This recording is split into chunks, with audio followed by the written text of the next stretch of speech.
Mano, esse vídeo vai ser conturbado para um inferno.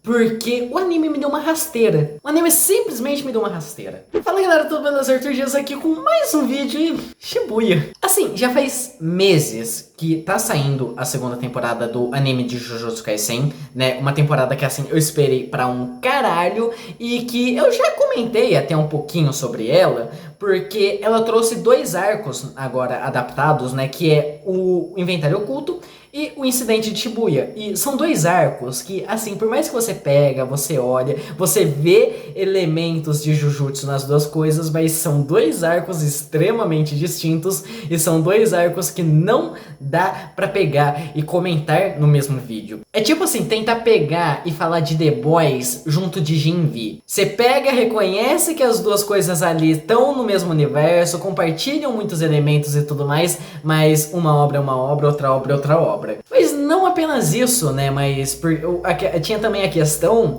que no vídeo do Inventário Oculto eu comentei que aquele era o meu arco favorito do mangá de Jujutsu, né, era a parte que eu mais gostava ali, eu queria dar um espacinho especial só pra ele. E eu tô muito feliz que eu tenha feito isso, porque agora eu quero dar um espacinho especial só pra Shibuya, porque eu realmente não sei mais se o Inventário Oculto é o meu arco favorito ou não. E eu ainda peguei e queimei completamente a minha língua, porque no vídeo do Inventário Oculto eu comentei que eu não gostava muito do arco de Shibuya no mangá. E é uma coisa assim que eu falava sem muito medo, porque eu li o arco de Shibuya duas vezes. Uma logo após a primeira temporada e uma logo após o filme de Jujutsu Kaisen Zero. E as duas vezes que eu li o arco de Shibuya, eu tive os mesmos problemas. Problemas esses que com o anime parece que não existiram. Jujutsu Kaisen com essa porra dessa segunda temporada entrou no mesmo patamar de Kimetsu de supera em todos os quesitos a porra do mangá. Tudo que ele pode superar o mangá, ele faz. É insano, é simplesmente absurdo. Tinha partes ali que mesmo eu tendo lido Shibuya duas vezes, não era tão marcante pra mim, não era tão relevante. Eu lembrava de alguns pontos específicos ali. Quando eu tava vendo o anime, eu falei, caralho, como é que eu não lembro disso no mangá?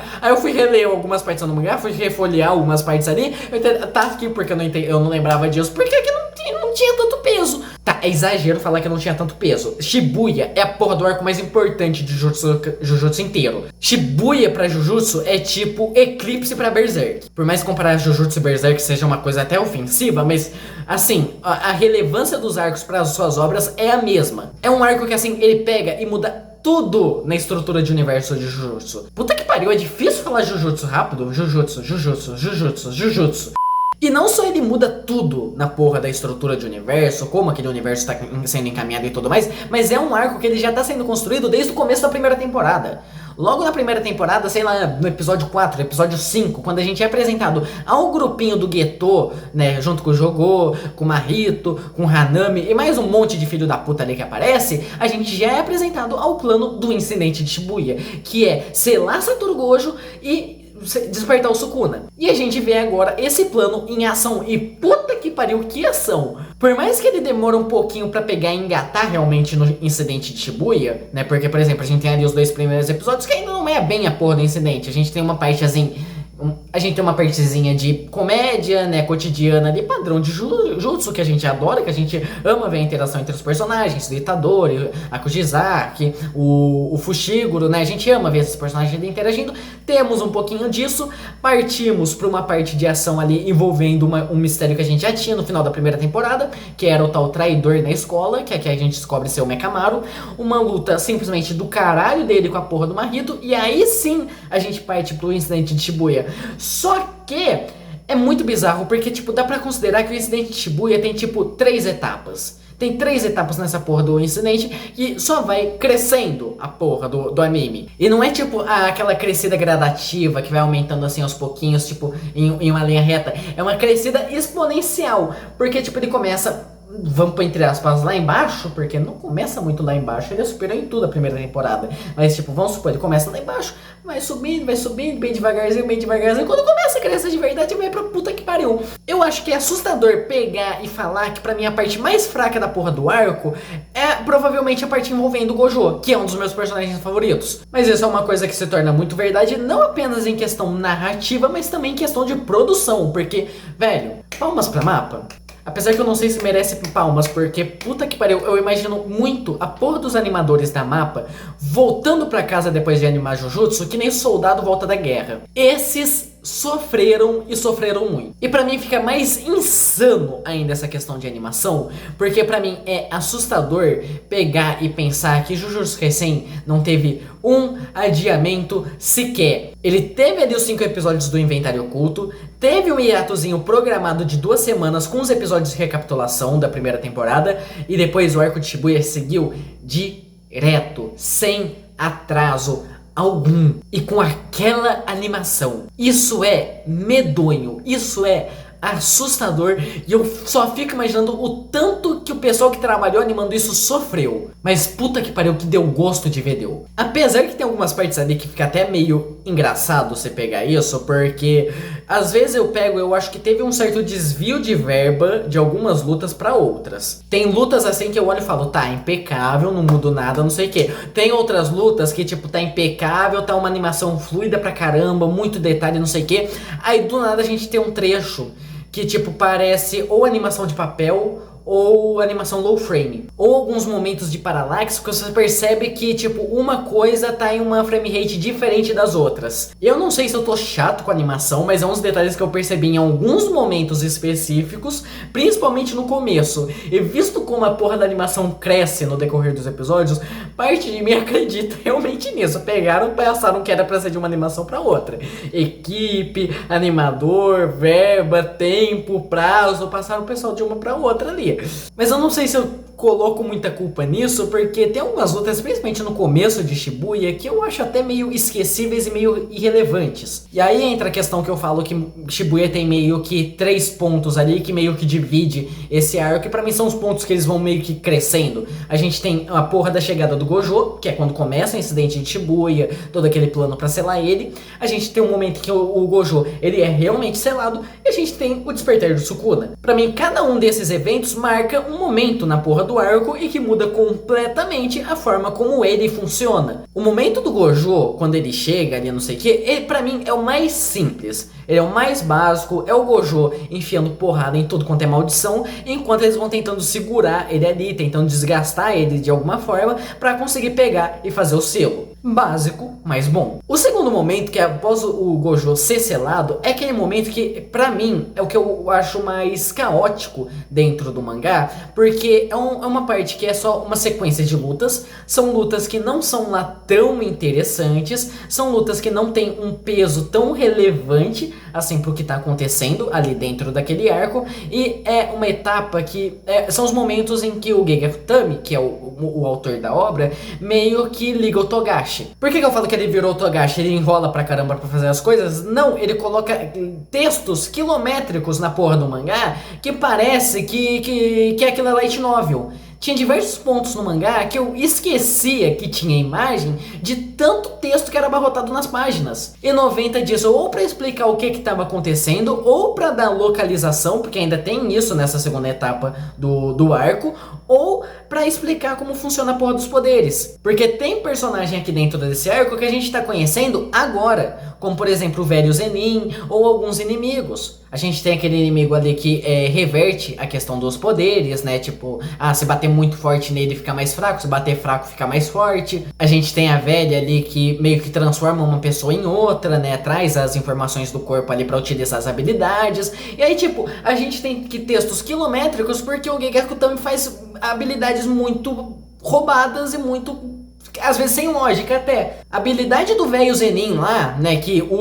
tem aquela habilidade de 24 frames, primeiro que eu ficava perdido nele falando de questão de frame rate, na evolução da tecnologia, na questão da TV, eu falava, o que esse velho tá falando?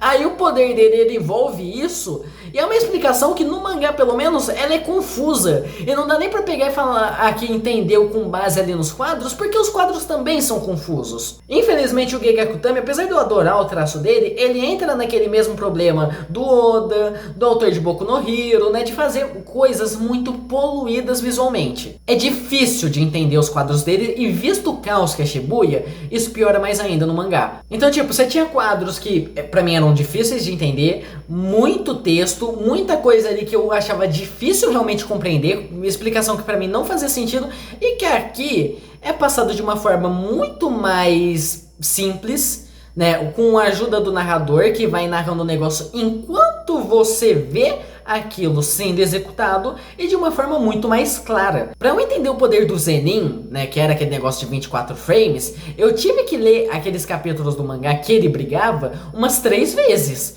Mas aqui no anime eu me sentia burro, né, de tanto que eu sofri pra entender o poder numa porra do mangá. Outro é o Toji, porque tipo, o Toji perde páginas e mais páginas pra explicar por que o filho da puta é um zumbi ali no meio, né, questão do looping de energia amaldiçoada que ele faz ali, que faz ele ficar vivo mesmo depois de matar quem utilizou a técnica pra trazer ele de volta. Fora a questão que quando o Gojo ele é selado, todos os grupos que estão ali começam a entrar em ação. A gente tem 3 grupos, apesar de só 2 atuarem de verdade, mas tipo, aí esses 2 grupos eles começam, se desmembram, aí vai fulano pra um lado, fulano pra outro, fulano pra outro, fulano pra outro. Resultado, a gente tem uns 5 núcleos que ele vai alternando muito fervorosamente entre um e outro. A gente pula de Mei Mei pra Fushiguro, pra Maki, pra Nanami, pro Panda, né? A gente vai pulando de um lugar pro outro ali de forma muito fervorosa. E que às vezes fica difícil de pegar e absorver realmente o que é que tá acontecendo aqui, o que é que tá acontecendo no lugar, o que é que tá acontecendo no outro. Isso é outra coisa que o anime pega e acaba dando uma melhorada, porque todas as partes ali, todos os núcleos, parece que eles expandiram um pouco mais do que tem ali. Principalmente por terem expandido as lutas. Todas as lutas do arco de Shibuya estão maiores no anime do que estão no mangá. Isso é legal porque você traz um pouco mais de peso para aqueles personagens e as lutas ficam mais marcantes. Por exemplo, a luta do polvo ali que enfrenta o velho Zenin, a Maki e depois o Toji, era uma luta que assim, eu lembrava por alguns detalhes, principalmente envolvendo o próprio Toji, mas como eles vão avançando na briga e tudo mais, as técnicas que usam, sei lá, pra mim, eu lembrava mais do bug mental que eu tive com o velho. Ou agora passando pra terceira etapa, que é quando o Sukuna desperta, que assim, tinha luta ali que eu achava esquecível. A luta dele com o Jogô, eu achava esquecível. A luta contra aquele espírito que o Fushiguro invoca, eu também achava meio esquecível. Tipo, lembrava da consequência final da luta. Mas a luta em si, não lembrava de muita coisa. Aqui a gente teve um episódio inteiro só pra cada uma dessas lutas. E esses são os 2 pontos, assim, que a Mapa pega e manda os animadores pra casa do caralho e faz eles trabalhar que nem escravos. O episódio 17. O porra do episódio 17, que é a luta que eu achava mais esquecível do arco inteiro, tem produção de filme. Se bobear, aquela porra daquela luta é mais bem animada que Jujutsu Kaisen Zero. Eu tava vendo aquela porra daquela luta de boca aberta, falei, não é a mesma, não é possível não, não. Porra! Isso fica mais assustador porque após essa luta em específico, era um momento que Shibuya realmente pegava e me conquistava. Porque depois dessa parte, depois de 12 episódios ali, que realmente começa aquela questão que todo mundo fez um grande alarme do arco de Shibuya, né? Porque todo mundo viu, caralho, o arco de Shibuya tá vindo, é o arco da depressão, é o arco que você vai sair na merda, é o arco que você vai chorar por todo mundo, é Game of Thrones em anime. Cara, isso só acontece depois de 17 episódios. Por mais que sim, a gente abriu o arco ali com o Mekamaru morrendo, a gente teve o Gojo sendo selado, mas caralho, o Gojo foi selado, ele volta depois, foda-se, você já tá nessa expectativa, o Gojo vai voltar. O velho Zenin perdeu um braço, cara, a gente conheceu esse velho agora, ele não tem muito carisma, ele só serviu pra encher o saco, foda-se. O Ino, né, foi espancado quase até a morte, ele não sei o que, você também não conhece o Ino, você também não sabe qual é a dele, né, você não viu muito da relação dele com outros personagens sem ser o Nanami, então você tá cagando pra aquele personagem. Você sai da luta do Sukuna, ele dizimou 140 metros quadrados ali em Shibuya. O Itadori teve um colapso mental com esse acontecimento. Ele está completamente na merda com tudo que o corpo dele fez, querendo ou não, né? Foi o Sukuna que fez tal coisa. O Itadori é inocente, vamos pôr entre aspas, mas o Itadori, ele abraça essa culpa. Ele sabe que parte dele estava ali, o corpo é dele. Então ele tem culpa nisso que aconteceu. Pra logo depois a gente partir pro filho da puta do Marrito.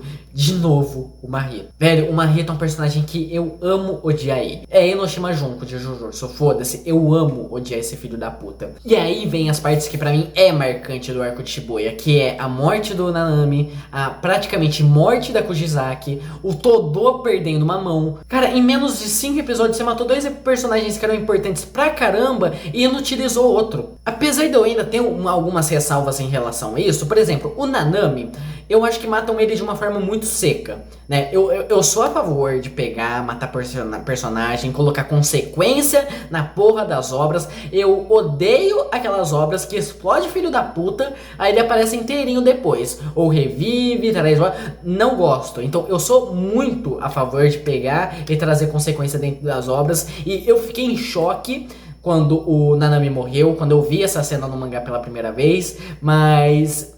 Caralho, pra mim era uma coisa boa, mas eu acho que fazem de uma forma muito seca, né? Matam Nanami, já partem direto pra porrada e não trazem tanto essa consequência pro Itadori, né? Pra mim, a consequência pro Itadori pra voltar esse colapso que ele teve ali depois de ter voltado a controlar o corpo, né? Depois do Sukuna ter feito um genocídio ali na cidade, é quando a Kujizaki praticamente morre. Ali a gente vê uma construção boa pra você pegar e ter o peso da perca de um personagem. A gente vê o colapso, a gente vê o desespero do Itadori, a gente vê a questão do passado ali da Kujizaki, né? Antes dela meio que se despedir sabendo o que ia acontecer, mas ainda assim eu tenho a minha ressalva em relação a isso, apesar de eu achar ali a morte boa, mas coloca aquela questão do amigo do Todo, né, quem tá acompanhando ele na missão, falando que existe chance dela voltar. Realizaram um feitiço de cura ali pra tentar trazer ela de volta, ela não tá respirando, o batimento dela parou,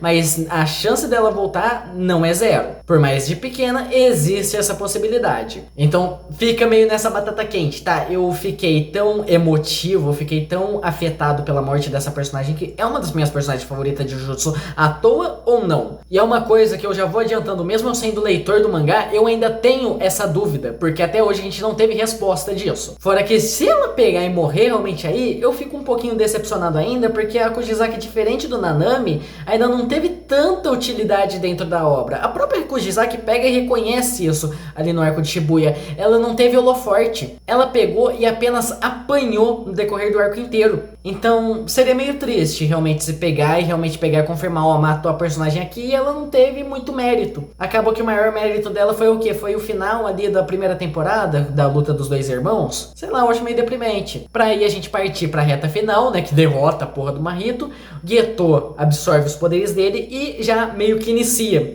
o que vai ser o próximo arco, junto com um caos completo. Porque o incidente de Shibuya foi tão desgraçado, a cidade foi praticamente apagada do mapa, que tiveram que divulgar a existência de energia amaldiçoada e seres amaldiçoados pro mundo todo. Era um negócio assim que sempre ficava escondido das pessoas normais, agora todo mundo sabe. Trazem de volta a sentença de morte do Geto. O Satoru, ele é considerado cúmplice, então proíbem de tirar o selo do filho da puta. Volta a porra da execução do Itadori. O Itadori, tipo, a suspensão da execução dele é removida, é revogada, tem que matar ele agora. Quem vai matar ele é o Okotsu, que é o protagonista do filme, que tá desaparecido há muito tempo. E mais um que tá com execução de morte é a porra do diretor por ter treinado o Geto e o Satoru. Puta que pariu, a gente terminou na merda esse arco. Por isso pega e fala, é um arco que muda absolutamente tudo. Fora a questão do próprio personagem, do próprio Itadori. Ele passou por muito trauma nesse arco. É um genocídio que foi feito por conta dele, é perder o mestre, é perder a melhor amiga, né?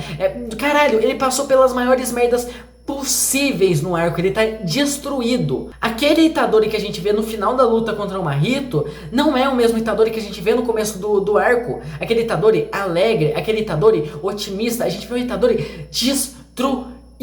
Isso é muito bem transpassado na promessa que ele faz pro Marrito, que ele vai matar o Marrito naquele momento. Se o Marrito voltar com uma maldição, ele vai matar ele de novo. Se ele morrer e reencontrar o Marrito em uma outra vida, vai matar o Marrito de novo, e vai matar de novo, e vai matar de novo. Não vai deixar o Marrito sobreviver de forma nenhuma. Caralho, esse não é o Itadori que a gente conhecia. Isso é maravilhoso. Isso é uma coisa que não dá pra pegar e falar que Jujutsu faz mal, colocar consequência. Talvez fosse melhor ele pegar e aprofundar mais algumas coisas. Tipo, caralho, fulano morreu, né? Você pega, aborda um pouquinho mais, coloca mais um pouquinho de peso nisso, antes de matar outro pra colocar o peso todo nessa morte. Outra que eu até esqueci de falar, a Maki. Vocês lembram ali que quando a Maki, o velho Zenin e o Nanami, né, estavam lutando contra o Jogo, né? O Jogo carbonizou os três. A gente só viu o Nanami andando depois. A Maki morreu, o velho morreu, a gente não sabe. Fora que esse negócio da Maki e do velho, no mangá, ele é tão atropelado, os três são carbonizados tão rápido e colocam tão pouco peso nessa informação que depois, né, quando volta um desses personagens destruído, você pergunta, cara, o que aconteceu com ele mesmo? Eu já vi caso de vídeo explicando o que tinha acontecido com fulano que apareceu do nada daquele jeito, tendo que revistar nesse capítulo de tão atropelado que são algumas informações. Aqui pelo menos parou uns 2 segundos ali pra mostrar cada corpo pegando fogo. Já mamei o suficiente o anime? Eu acho que eu já mamei o suficiente o anime. Enfim, é isso, né, o que eu tinha pra falar sobre o arco de Shibuya. Que arco do caralho. Agora, mesmo eu não gostando tanto do arco seguinte, né, que é a porra do Battle Royale do Geto, né, não gosto tanto desse arco, mas eu tô cogitando pegar, reler esse arco e ir até onde o mangá está atualmente. Quem sabe eu não faço um vídeo já sobre isso? Nunca se sabe. Vai que me dá a louca, até porque, visto os spoilers que eu tomei do arco atual, eu acho que é capaz. Eu acho que é capaz, viu? Mas enfim, é isso, eu vou ficando por aqui, a gente se vê no próximo vídeo. Falou!